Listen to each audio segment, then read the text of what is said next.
यो चाहिँ लमजुङको सिउँडीबार नजिकै भएको दुर्घटना हो। यो दुर्घटनामा पर्ने चाहिँ यो पछाडि बस्ने व्यक्ति चाहिँ अहिले अचेत अवस्थामा छ। बाइक चाहिँ यहाँ मकैबारीमा लडेको छ भने चालक चाहिँ यो हाफ ज्याकेट लाउने डोरेवाला हो।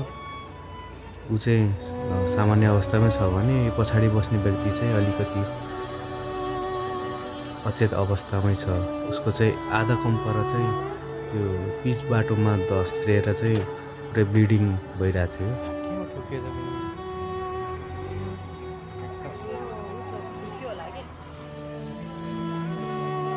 बाइक लड्ने बित्तिकै मैले हेर्दाखेरि चाहिँ त्यो पछाडि बस्ने व्यक्ति चाहिँ उठ्न सक्ने अवस्थामै थिएन। पछि अहिले चाहिँ भोटेवडार हस्पिटल नजिकै भएको कारणले चाहिँ उहाँलाई बाटोमा हिँड्ने व्यक्तिहरूले चाहिँ हस्पिटल लान खोजिराख्नु भएको छ। उहाँलाई चाहिँ हस्पिटल लग्यो। अरू व्यक्तिहरूले बाइक निकाल्न खोजिरहेछ तर सक्दैन।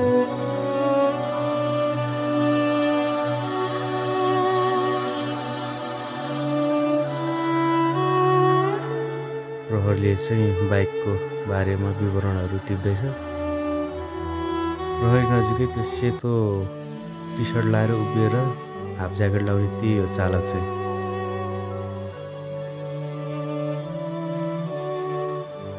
अहिले अटो निरव उभियो।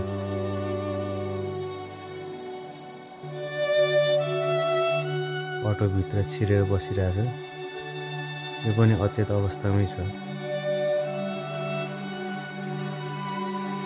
चालक चाहिँ यही हो, यो आफ्नै पारामा हिँडिरहेछ, अचेत अवस्थामा हिँडिरहेको छ।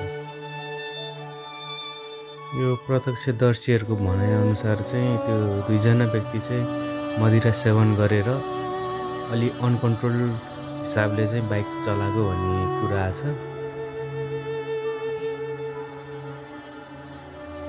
बाइक चाहिँ यहाँबाट जोतिएर त्यहाँ ठोकिएर तल पुगेको रहेछ।